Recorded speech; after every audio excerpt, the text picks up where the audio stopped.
Hi guys. Hi, hello, how's it going? How's everybody doing today? Hopefully today finds you well.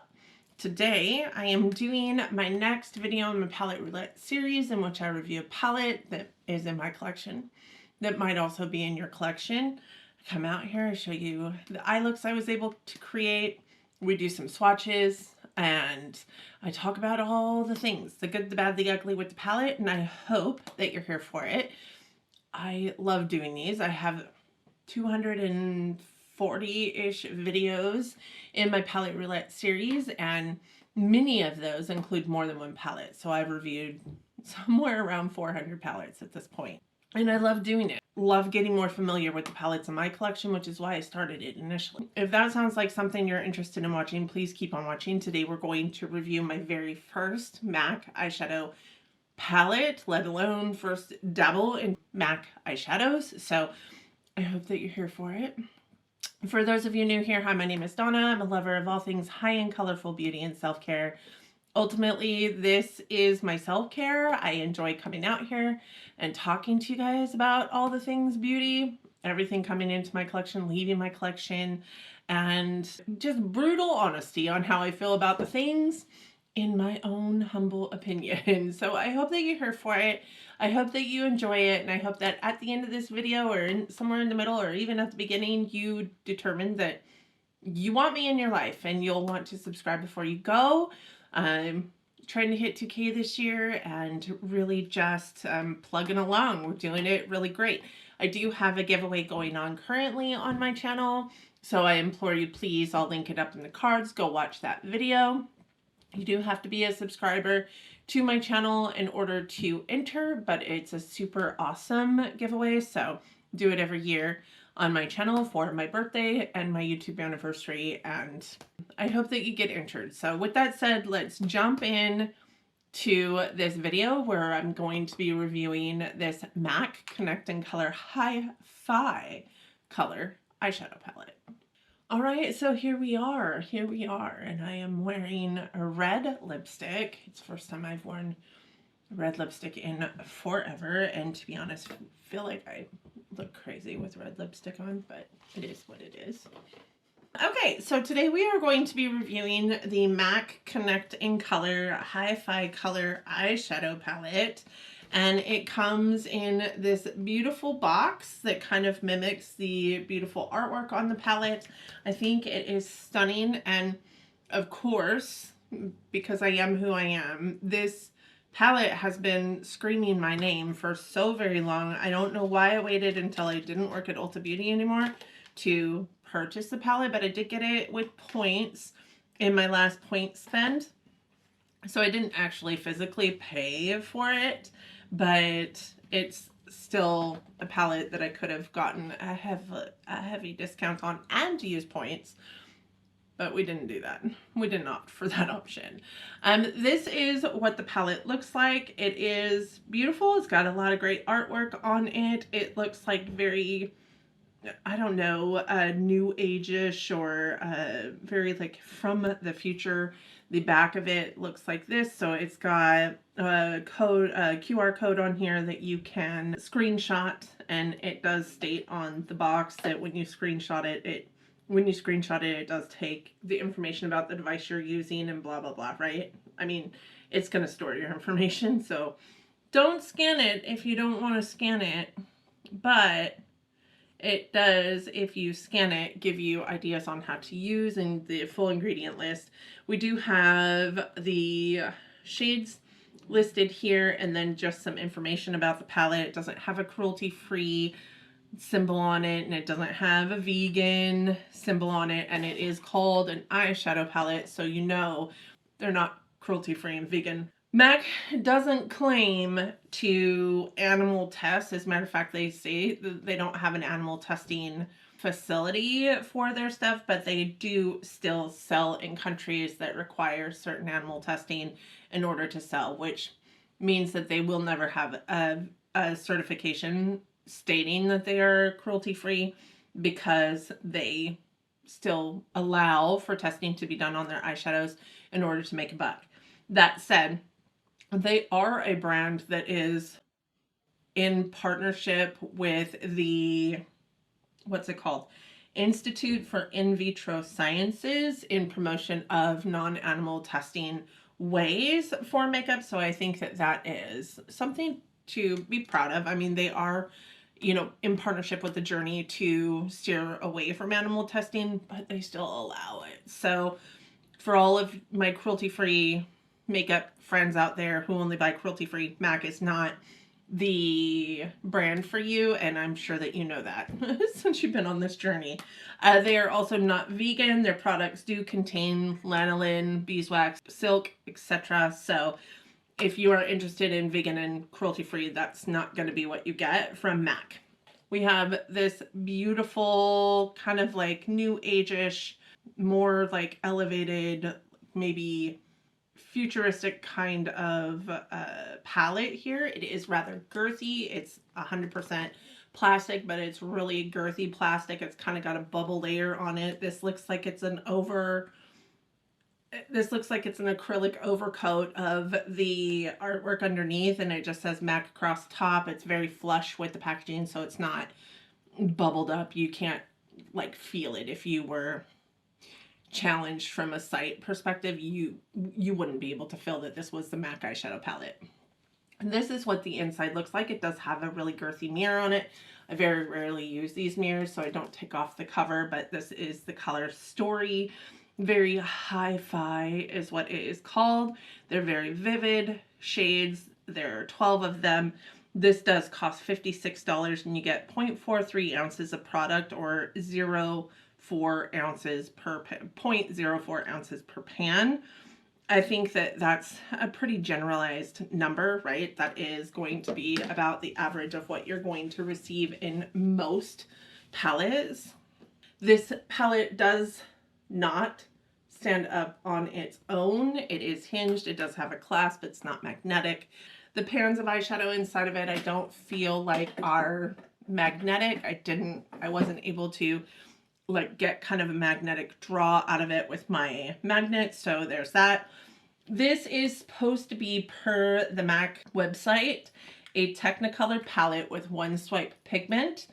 Buildable and blendable is what's stated on their website, and I did find that it worked well with others. It is a very buildable formula, and I feel like you do have to build it to get the straight up pigmentation that you're supposed to be getting in one swipe with this palette. This is 25% more pigment than any of the previous MAC eyeshadow palettes, meaning that every palette in this line does have 25% more pigment in their eyeshadow than previous MAC formulations included. And this is stated as first of its kind formula that seamlessly melts across the lids. I do have some things to say about that, but we'll get to it in a second. This does have 12 shadows with 4 finishes in it. In these 12 shadows, you're going to find a luster finish, which I believe is their shimmer. It is like this one here, and this one here are luster finishes. You're going to find matte finishes, frost finishes, and satin finishes. So this one here is a frost, and this one here is a frost. And then we have satins, which are your blue and your bright fuchsia, which I would say is actually more of kind of a hot pink. And then the rest of them are matte. This one right here is also a luster finish, so it's also a shimmer, I would say. Their luster finishes, like I said, equal shimmery, but I've got 2 luster finishes on my lids today, and I just don't feel like they're super shimmery. Like, they're an easy shimmer to wear because there's literally no fallout with this palette. Even with the black shade, there was literally no fallout. I didn't have to clean up a mess after I worked with them. Same goes for the shimmers. They're really easy to use. They're just not super impactful, and I don't know. I think the indie space kind of ruined us for what shimmer beauty is supposed to look like, because that is what I'm kind of wanting from these shadows, and it's just not happening. This palette does have a 4.7 star pretty much straight across the board at Ulta, MAC, and Nordstrom's, which were the 3 places that I looked. Ulta and MAC have like 75-ish reviews on them, but Nordstrom does have 362 reviews on it, so I do trust that 4.7 stars. I honestly would say this is more like a 4.3 in my humble opinion, and that's maybe because this really did bother my eyes quite a bit, which I wasn't expecting, to be honest. I think, and because I think that there's a lack of sparkle that is in this palette that I really just wanted to get from it. I think that it has potential to have really great sparkle from it. This is a really beautiful kind of like duochrome shadow that I just wanted more from. This is a really pretty like white gold that is on the inner portion of my lid space, and again, really pretty. I just wanted more from it. I really liked this one from a like a orangey kind of coppery color. It was really pretty, but and that's just it. I guess they are pretty, but not like impactful. So that's what I was looking for. That's not here nor there. Again, super easy to use, really creamy to the touch. I don't feel like they were like chunky and like I was going to have to be aware of that, so that I knew that that's what was bothering my eyes, because I do sometimes have problems with chunky eyeshadows, but that's also what clued me into it. Wasn't really the shimmer shadows that were bothering my eyes. It was more of the mattes or the satins or the luster, or the mattes or the satins, maybe even the frosts that were bothering my eyes. Although I do have the white in my inner corner, which I feel like is the best place for this white, and it isn't bothering my eyes right now. So I don't know that the frosts were really what the trigger was for me. The pigmentation is great, but it is boasting that it's a Technicolor palette with one swipe pigment, and then it has 25% more pigment in it than previous MAC palettes, and it made me kind of go, I'm glad that I waited to try the MAC formula if this formula has 25% more pigment than the other MAC formulations have had in the past. I also don't think that this is one swipe pigment. I do think that it has to be built in order to get what you need from it. And I think that just stems from a little bit more of a finicky formula that MAC has. I think straight across the board, we all know that MAC doesn't swatch well. And I think that that goes the same for like putting that one swipe mentality on it. It doesn't have one swipe mentality. These shimmers are at least 3 layers. This black over in the corner, while an amazing black, is like, especially where it's darkest, that's like 4 layers of black there. I will say that if you wet the brush, you wet the shadows, even the matte shadows, like that's where you're going to get the freakish awesome, you know, pigmentation that you see here. But it's also going to, dependent on how many, you know, swipes you have to put on your lids with that wet eyeshadow, it's also going to like maybe create some texture on your lids that didn't exist because it becomes cakey, or it's going to exacerbate texture that is on your lids that you don't want to be exacerbated. So I didn't really buy into the hype of you have to wet these in order to get the pigmentation that you want out of them, because I don't feel like that should be necessary to get from a pigmented, colorful eyeshadow palette. And I have so many other eyeshadow palettes in my collection that are pigmented and colorful that I don't have to wet to get that pigmentation from. So I don't feel like a $56 eyeshadow palette should be necessary to wet it in order to get the pigmentation that you're promised in one swipe from the palette. It states first of its kind formula that seamlessly melts into the lids. I think that that is true when it is wet. I don't know that I think it is true when it isn't wet. You do have to build it. It doesn't like seamlessly melt, but I will say that it does seem to not create or exacerbate any kind of texture in the eye. But like this eye specifically, in the inner corner where I have this white, it is not seamlessly like melted into my eye necessarily. I've had to pat it out several times because it's getting a little like chunky monkey in there.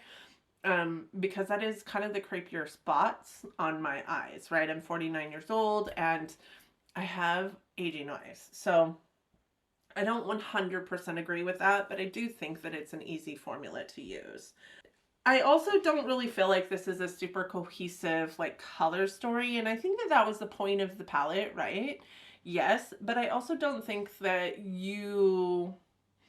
this eye look was created just using this palette, right? I have these two colors in here and these two colors in this eye look. And I think that this is a cohesive eye look. I think that there was an eye look that I placed together with these two colors here and the white across the lid. I think that there's one that I did these two colors together. But other than that, like a lot of these shades don't necessarily look good with these two shimmers. And so you're forced to go pull from a different palette. And this one, as much as it is really beautiful, really leans into, looking at it straight on, really leans into maybe a blue or a purple eye look. But when you turn slightly, it's really red. So it doesn't look very good, honestly, with the palette. And this blue here doesn't necessarily go with that blue there. They're two different tones of blue, so they just don't 100% look great. I wish that they had, I think maybe came out with this palette with an underlying like tone that they wanted to go for, and instead of throwing a bunch of warm and cool in here, maybe just went with warm or cool. I think that when you don't have necessarily a super cohesive color story in terms of like color or one and done eyeshadows, or like even using this palette alone for one shadow eye looks, if you were to like take it out of town for like 5 days or no, it's not cohesive enough to do that. But I think that it would be more cohesive should they have stuck to warms or cools, if that makes any sense, because I feel like you could make those look right no matter what, because they're with the same underlying undertone. Let me know if you agree with that. I just feel like it was just like, this is more of a warm, this is more of a warm tone pink, almost peachy, but not quite peachy. And then we have like a bright cool tone blue base pink in here. And I don't feel like they go together super well. So then you're matching these two together or these two together, but then what do you put on the lid? Because neither one of these is cool enough to go with it in an eye look like that. You could put this in it because you're dealing with pinks and purples, but then when you put these two together and put this on top, because it looks purple up outwardly, like as soon as you turn, it actually looks really muddy on your eyes. So I don't know. I don't know how I feel about it, if I'm honest with you. I do love that there was zero fallout with this palette. And I do love that the pigmentation, really, when you get it built to where you want it to be, I mean, this white is a great white. This yellow was amazing, to be honest. That green also was really great. And the fact that you could put both of these in an eye look and neither one of them melted into the other to the extent that you couldn't tell that there was a yellow and a green in the eye look was really pleasing, honestly. I think that it is really good, but I don't think that it's great. And I don't know that I'm sure that it is worth the $56 that this palette normally costs. And I think that a lot of that also stems from the non-cohesion, right? The fact that you're constantly trying to make something work that maybe just isn't going to work for you. And because there's not like a multitude of different eye looks that you can get from it, this is like a pull a color from this palette to suit an eye look kind of palette. Boredom sets in when this is the only palette that you're working with. I was bored with this palette probably 4 eye looks in. And granted, that might get me through a week. But what if this was a palette that I took with me for 10 days? What if it was the only palette I had in my collection? You know, that kind of thing. Because it's a $56 palette. And the generalized community is not going to, you know, go out and purchase 3 $56 palettes all at the same time, whereas they can get all the you know, in that way they could get all the different shades and tones and trends for MAC. They could get a cool tone and a warm tone and this palette and have a complete set of MAC eyeshadow palettes. Not a lot of people are really going to do that in the general community of makeup lovers. It says ophthalmologist tested, but I had a whole lot of problems with this eyeshadow palette in terms of really messing with my eyes. At one point in time, I took the eyeshadow look off of my face at like 6 o'clock because the eyeshadow look I had on was driving me so bonkers, and it wasn't really a horrible eyeshadow look. I think I had this on the lid, and maybe buffed out with this shade here, maybe. So it wasn't like a crazy eyeshadow look, but it was driving my eyeballs so bonkers. And then the next morning when I woke up after that having happened, my eyes felt swollen. So that's not really ever happened to me specifically, not from just a regular eyeshadow palette that doesn't boast cruelty-free and vegan. I mean, we know that some of that is going to occur with shadows that are cruelty-free and vegan because the pigments are so much more intense. So much so that they can't say that it's an eyeshadow palette, right? But MAC says this is an eyeshadow palette, so it really shouldn't bother my eyes like that. And it did a lot. I think that the normal colors, so like these three, I mean, these two colors here, I think this color here, and even this one to some extent didn't bother my eyes as much as the rest of them did.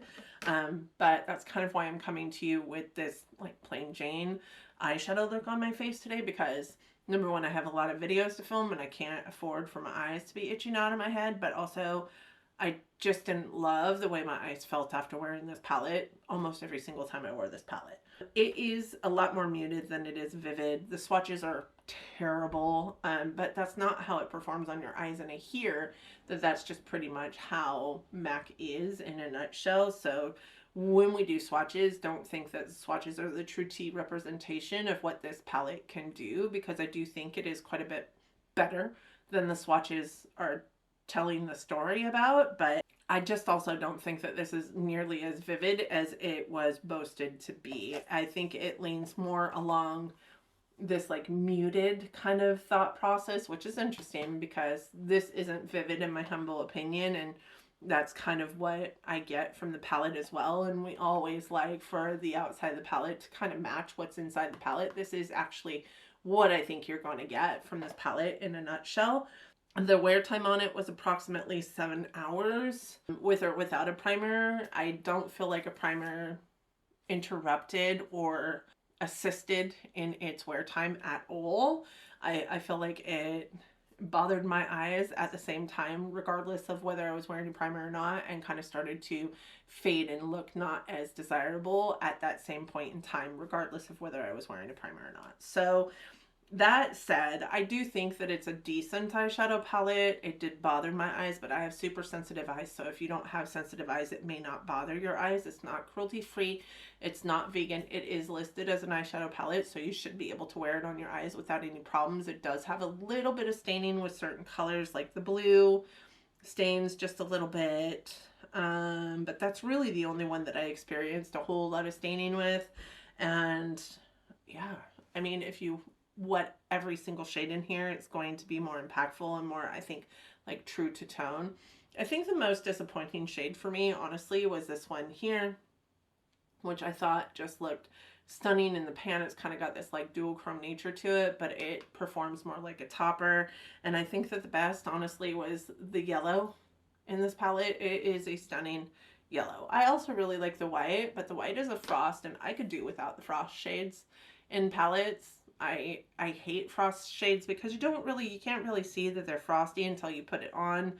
And at one point in time, I had this white in my brow bone, and I went, oh no, because I had like a matte brow bone, and that was very shiny. And it's also, frosts are mattes that can't be used as a matte, and shimmers that aren't pretty, if that makes any sense. So let's do some swatches and we'll go from there.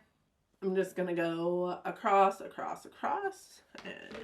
we'll just keep it on moving. So these are the first 4 shadows in the palette. We have If It Ain't Baroque, which is a bright gold luster, which is aka shimmer. We have Do It for the Gram, which is an amplified neon orange matte, which I do not agree with. I think that this is more of a coral, and certainly not neon. Then we have Starry Night, which is a sheer plum rose with a golden pearl particle luster. I think that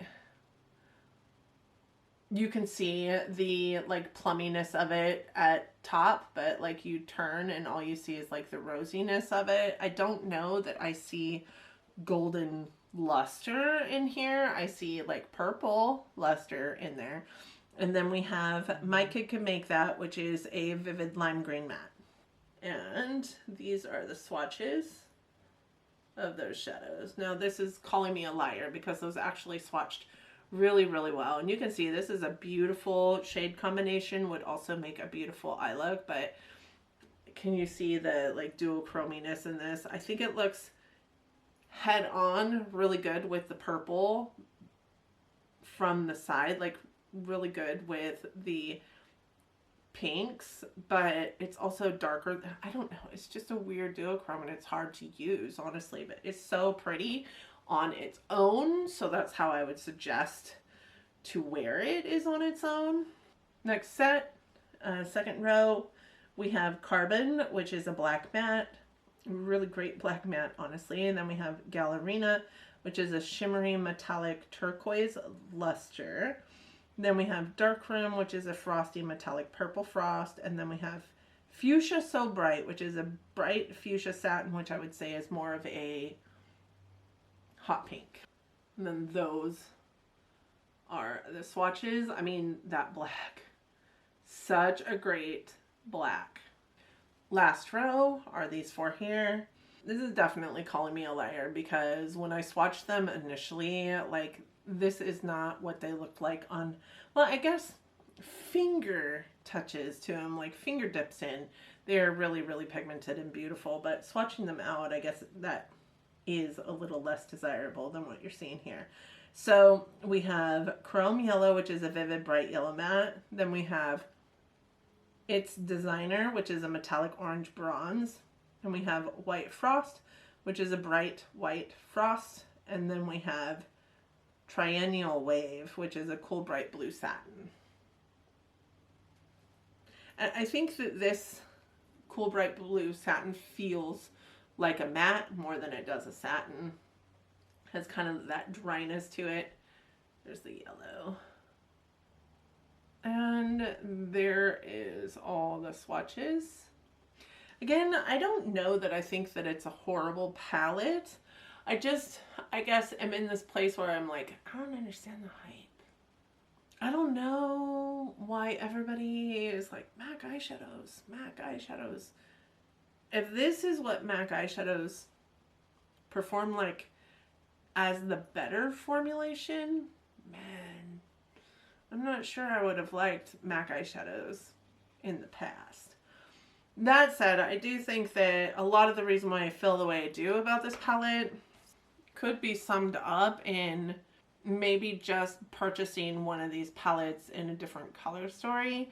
I do think that the more natural color stories from MAC are probably beautiful and probably perform well and maybe wouldn't have bothered my eyes as much as this one did, but who knows, because some of the shadows that did bother my eyes are more of the normal-ish kind of shades.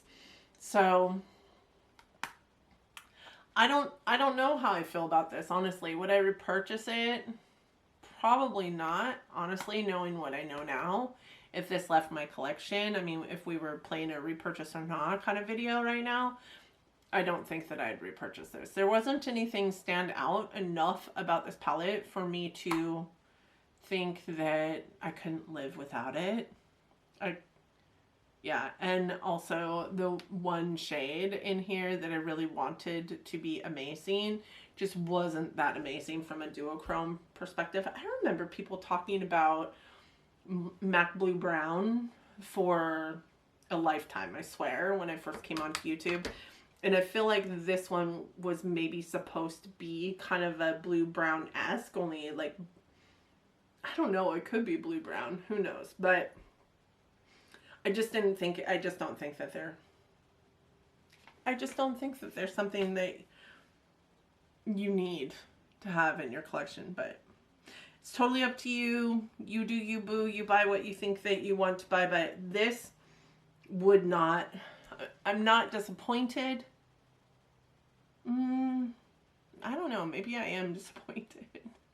Maybe I am disappointed because MAC was so like hyped up in my brain that I just don't think that it's worth the hype that had been established throughout the makeup community. So that said, I would probably not recommend this palette. And that would be the reason why I gave it like a 4.3. Number one, I kind of got bored with it. Number two, it's just not everything that it had been hyped up to be, in my humble opinion. So am I happy that I have it in my collection? Sure. I mean, it gave me a taste of MAC, and I had not had a taste of MAC yet before.